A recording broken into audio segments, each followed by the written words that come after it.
velho mundo está acabando. Eu já conheço bastante o trabalho de vocês, Getúlio, mas o convite que nós fizemos para vocês estarem aqui é para que acontecesse essa oportunidade do público conhecer mais o trabalho e que vocês também dissessem um pouco sobre as perspectivas, as dificuldades, né, os enfrentamentos, os prazeres, né, as alegrias que também existem, obviamente, da carreira, né, do trabalho que os artistas do quadrinho vivenciam em Uberlândia, no Brasil, no estado, enfim. Quem começa? Posso dar uma sugestão? Você. Gente, palmas para esses artistas aqui, porque é muita correria ser artista de história em quadrinho no Brasil. É muita correria, pelo amor de Deus. Francisca, fica à vontade. Eu acho que a minha escolha foi meio péssima, porque eu sou a meio pessimista das histórias em quadrinho. Amo de paixão, produzo, mas só quem sabe mesmo e faz entende o sofrimento que é produzir uma história em quadrinho, principalmente aqui no Brasil, né? Que todo mundo acha que história em quadrinho é só Super-Homem, Batman, a gente ama, Turma da Mônica, e não é só isso, né? Então, a gente não tem muita verba para isso. A maioria dos quadrinistas ou é lei de incentivo à cultura ou é Catarse, que é um financiamento coletivo. A gente não tem muitos cursos especializados na área, então a grande maioria de nós somos todos autodidatas, crescemos com histórias em quadrinhos e fomos atrás. E, bom, o grande prazer de produzir história em quadrinho é produzir história em quadrinho. Eu, enquanto roteirista, também, como Getúlio, sofro na mão de ilustradores, porque é muita briga de ego. Amo todos que trabalharam comigo, mas é aquela coisa, ou você desapega muito de uma visão inicial e entende que o trabalho ele é coletivo, e quanto mais coletivo, mais rico ele vai ser, ou você acaba se frustrando no final. Eu, ao contrário do Getúlio, eu tenho uma escrita de roteiro um pouco mais fluida.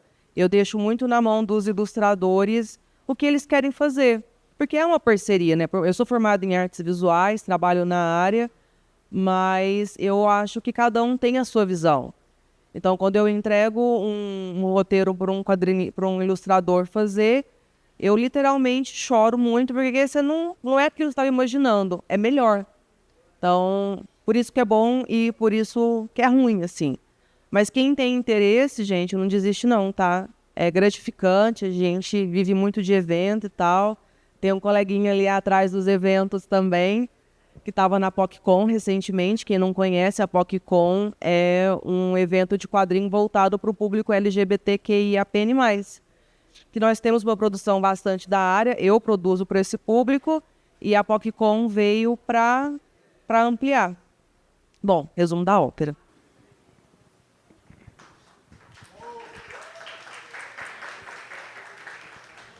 Difícil falar depois de você. Bom, eu sou o Jimmy, sou formado pela UFO aqui em artes visuais, artes plásticas, né? Na minha época ainda era isso. E assim, eu atuo mais como desenhista, mas como desenhista e cartunista também. Então, como cartunista, a gente acaba sendo os dois. Roteirista, a gente escreve os nossos próprios roteiros, surge as ideias de vez em quando. Algumas brotam no meio de madrugada, né, acordando a gente. Outras durante o dia mesmo. E, assim, eu desenho e vou fazendo, às vezes, também a questão dos roteiros. E a gente sofre quando eu entendo, quando a Francisca fala dessa questão do roteiro, né? Que, assim, como roteirista, eu tenho algumas histórias curtas também que foram roteirizadas por mim e desenhadas por outras pessoas. E aí, quando eu olho para elas, assim, eu falo, cara, não era isso que eu tinha imaginado. Mas aí a gente aceita. Tem essa questão, essa abertura também. Bom, não, de jeito nenhum. Ou você aceita ou você desenha, né? E como, às vezes, a gente, como roteirista, a gente se propõe a deixar o outro desenhar, a gente deixa livre. E aí eu sofro isso, na verdade, como eu tenho uma produção constante de quadrinho, além de desenhista, sou produtor de uma revista chamada O Que de Quadrinho, inclusive ela está ali na banca também. Vou mostrar a revista. Posso mostrar a revista. Eu não tenho cartões, eu tenho revistas. Essa aqui é a revista O Que de Quadrinhos, né? Ela foi lançada... Essa revista vai fazer 15 anos, está em plena adolescência. Agora... E surgiu aqui dentro da Universidade Federal de Uberlândia, quando eu ainda era estudante ainda. Depois ela se tornou projeto com lei de incentivo, tá? Era uma das formas que a gente tinha de produzir na época. E agora, eu retomei ela depois da pandemia, em 2022. A gente trouxe de volta, resgatando a revista, né? E ela é uma revista que ela funciona na forma de coletânea. São vários artistas, inclusive alguns ex-alunos ou alunos meus participando da revista. E a gente abre espaço também para outros artistas estar publicando. Ela está no número 9 e esse ano, agora, mês que vem, a gente vai lançar. Era para ter sido agora mês passado, né? Mas a gente tem um atraso aí. Então, mês que vem, a gente vai lançar o número 10, nos 15 anos da OK de Quadrinho. E eu sou produtor e editor da revista, artista também, um dos artistas, e a gente vai ter uma quantidade boa de artistas esse ano na revista. Ela, como produtor dessa revista, assim, eu tive o prazer de, o ano passado, ser premiado com ela. A gente recebeu um prêmio aí da Território Criativo, foi bacana, um troféu bonito, lindo, maravilhoso. Eu fico olhando para ele, babando lá em casa, ó. E a gente tem o... Posso deixar a página da revista? A página da revista no Instagram é Revista OK de Quadrinho, é o nome da revista. Difícil demais. OK de Quadrinhos. E é um contato que a gente tem, né? A gente deixa lá. E a revista é anual. Vai sair esse ano a 10, ano que vem a gente tem a 11. E por aí depois a gente vai continuando, né? Maurício de Souza que se cuide.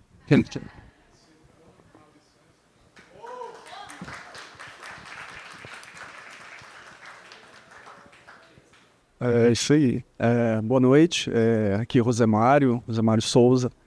Eu participei, fiz alguns quadrinhos aqui na cidade. Comecei nos fanzines, né? No 90 para 2000, a gente publicava nossas revistinhas e tirava xerox, mandava por carta para todo o Brasil, recebia também.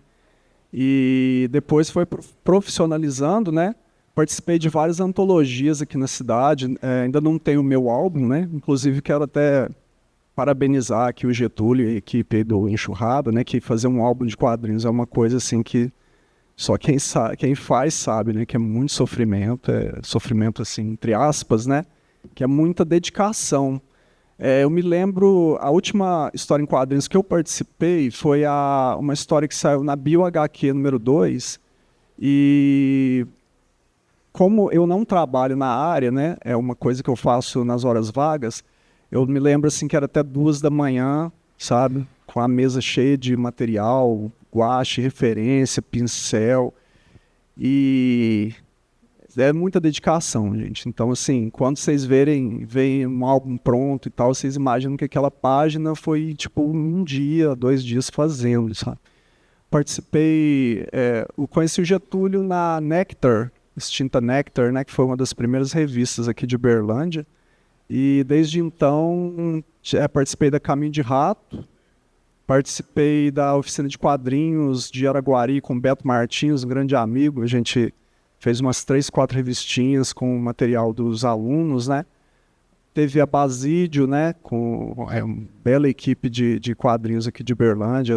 O Alexandre, o Dudu, que lançaram seus trabalhos solo também. João Agrelli. Aí mais recentemente participei da Bio HQ, né? Que é uma revista que tem temas da biologia quadrinizados, né? Inclusive passou uma matéria dela no sábado passado, no programa da Globo. Foi bem legal. E é isso aí, produzindo, aprendendo muito, né? Sou um aficionado, assim, desde que me conheço por gente, sempre gostei de imagem. Todo quadrinho que caía na minha mão devorava, né? Quando era criança, que a gente, na época, lidava muito com a escassez, né? Você encontrava um quadrinho, você lia, relia várias vezes, né? E desde então nutri esse gosto pela imagem, e quando conheci os quadrinhos, assim, achei fantástico, né? Contar uma história com imagens, e com o tempo fui sempre tive um trabalho, assim, no começo muito autodidata, né? E pegando uma referência aqui, como que faz ali, né? Descobri que o quadrinista usa tinta nanquim para finalizar. Eu ia procurar tinta nanquim, bico de pena. Então foi muito aprendizado. Quando me formei na UFO, né? Fiz artes visuais, onde eu aprendi muita coisa também, ampliou muito meus horizontes. E é isso. Sigo produzindo aí quadrinhos quando dá, né? No ano que vem, se tudo der certo, a gente vai trabalhar na Meia Cura número 3. Esqueci de citar a Meia Cura, que é uma das revistas que saíram nos últimos tempos aí, que eu participei. E se tudo der certo no PMIC, né? Vai ter aí a Meia Cura 3 para vocês. Bacana, gente. E o trabalho dos 3 artistas, eles estão ali na banca da editora Subsolo. Então, quem quiser conhecer um pouquinho, pode ir lá, adquirir, né, Jimmy? Né? Eles trouxeram aqui, tá bom? E agora é com vocês. Por favor. Esse aqui, ó. Todo mundo falou do que publicou e eu esqueci, né?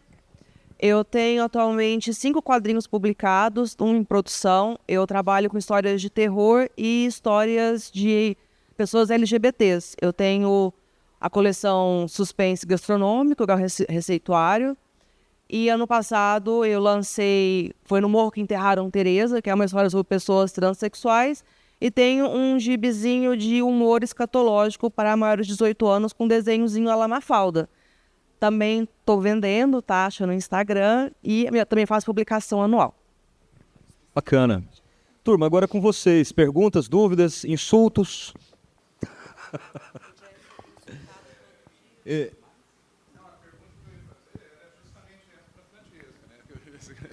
Que eu ia falar para ele, apresente seus trabalhos, né? Fala um pouco quais são os seus trabalhos. Eu queria... André. Eu queria aproveitar, André, porque tem tem mais um quadrinista ali na mesa, né? Levanta aí, André. Queria que o André se apresentasse. Chega aí, se apresenta também. Chega aí, André. Se apresenta, fala do seu trabalho aí também para o pessoal.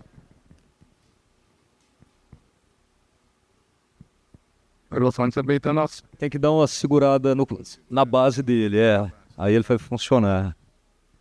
Que vergonha. Então troca de microfone agora. Aqui, ó.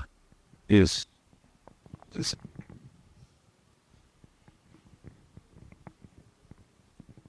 Bom, boa noite. Meu nome é André Inácio. Eu sou de Caldas Novas, mas eu estou morando atualmente aqui em Uberlândia.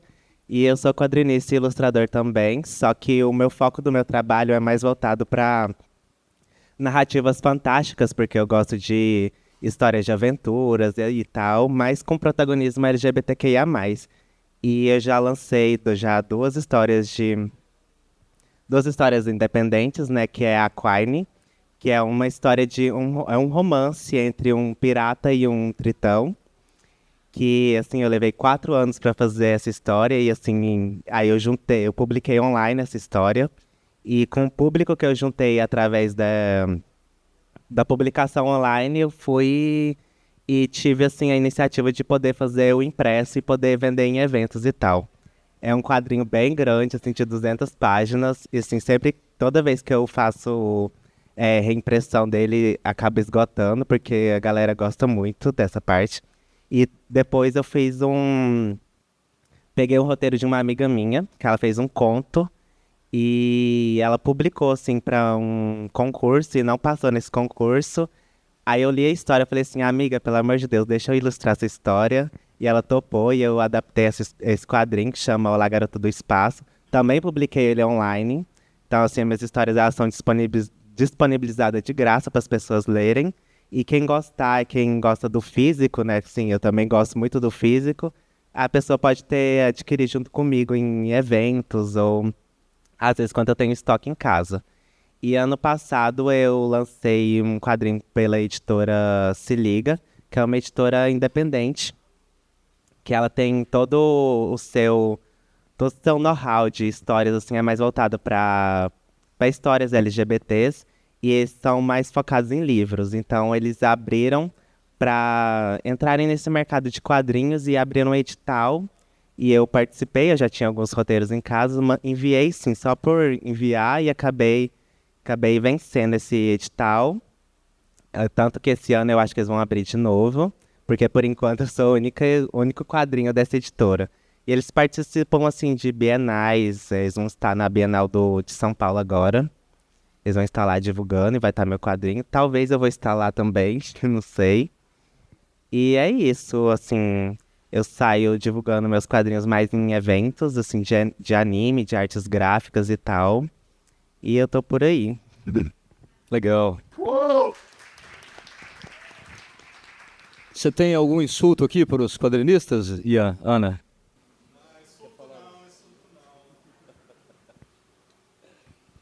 Oi, gente, boa noite. Da última vez eu não dei boa noite, agora eu tô sendo um pouco mais educada. Eu tenho uma pergunta para Francesca. Assim, você tocou num ponto um pouquinho visceral para mim, mas eu vou começar pelo fim. A pergunta é: como lidar com a sinergia roteiro e ilustração? Tá, agora eu vou dar o estofo para você responder, porque eu tenho, assim, de estudos de roteiro que eu faço há alguns anos. Eu penso, estava conversando com o Getúlio, etc., que deve... Quanto tempo, Emílio, faz que a gente fica nessa conversinha que a gente vai fazer um quadrinho? Enfim, deve ter coisa de uns 2 anos que eu falo que vou fazer um quadrinho com o Emílio, a gente nunca faz. Mas porque eu venho de uma visão formalista do roteiro. Eu penso que o roteiro ele tem que dar um arcabouço formal, seja na decupagem, como que você vai fazer a composição de cada quadro, na câmera, a diagramação, etc. Eu vou pensar o roteiro nesse ponto de vista formal. Porém, quando a gente está escrevendo, assim, eu sou escritora, então acaba ficando em determinado registro figurativo o que a gente faz, só que aí entra a porra do Édipo, que eu sou filha de artista plástica. Então, um pouquinho da sua fala me fez pensar que talvez seja uma angústia minha de eu nunca ter terminado um roteiro de quadrinho, porque eu sempre fico pensando como fica a liberdade de quem vai ilustrar. Porque às vezes você faz um roteiro com determinado aspecto formal, mas às vezes quando eu estou escrevendo o roteiro eu penso, não, mas eu estou fazendo um império diante do trabalho de outra artista. Eu trabalho com a arte das palavras, mas tem outra pessoa trabalhando. E o Getúlio e Emílio falaram dessa questão da sinergia, eu queria que você abordasse isso do seu ponto de vista. Obrigada.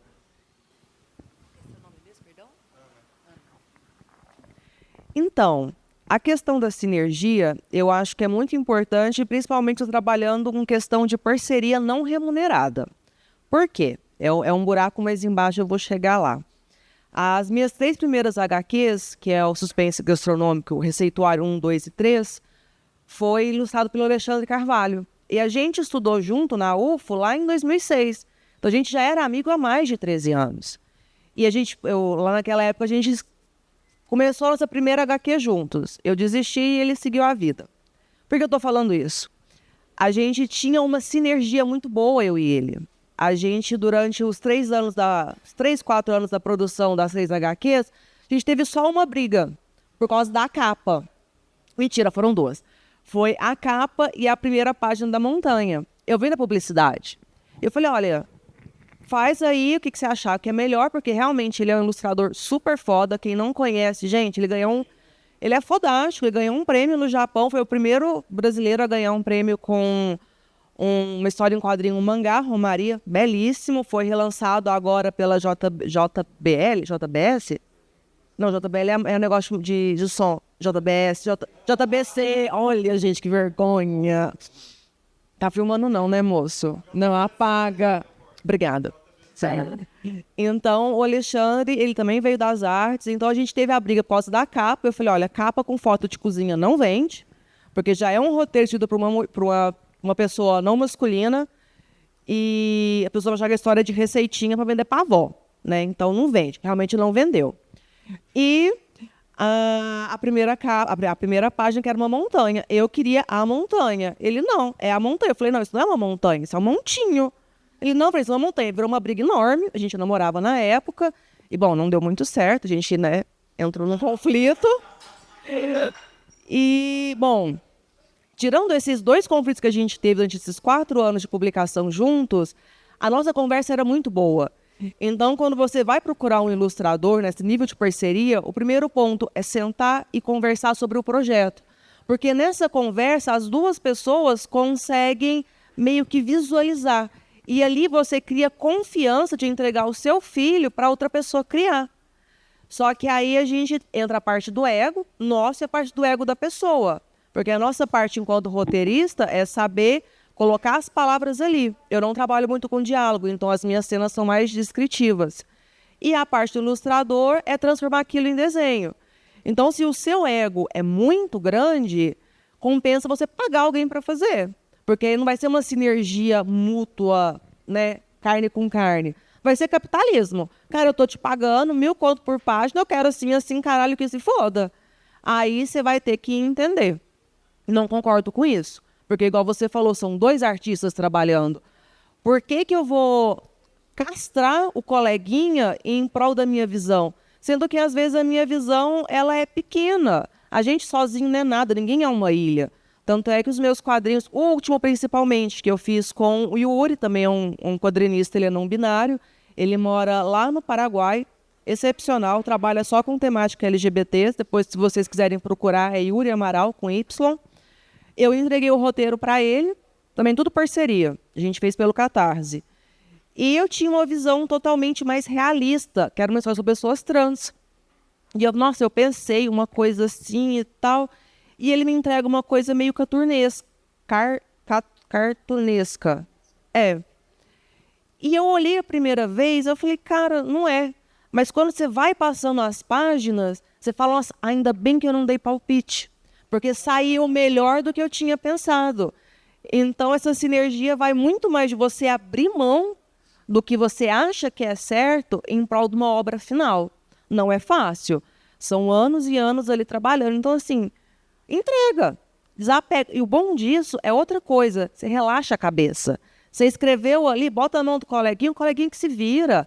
Porque escrever, abre aspas, fecha aspas, é mais fácil. Tá? Abre aspas, fecha aspas. Porque se a gente quiser corrigir uma vírgula, a gente vai lá e apaga a vírgula. Se a gente quiser corrigir um quadro numa página feita nanquim, na mão, com não sei o que do não sei o que, o cara vai ter que refazer tudo do zero. Então, deixa o cara sofrer lá. Se ele errou a página, paciência, ele que se vire. Então, termina seu roteiro, enquanto uma pessoa que você é muito amiga, e entrega. Vai tirar férias, vai tomar uma cerveja. E não sei se eu respondi, Ana, mas é isso. Legal, Francesca. Público, nós estamos chegando no teto desse momento. Mais uma questão para os quadrinistas, a derradeira. Por favor.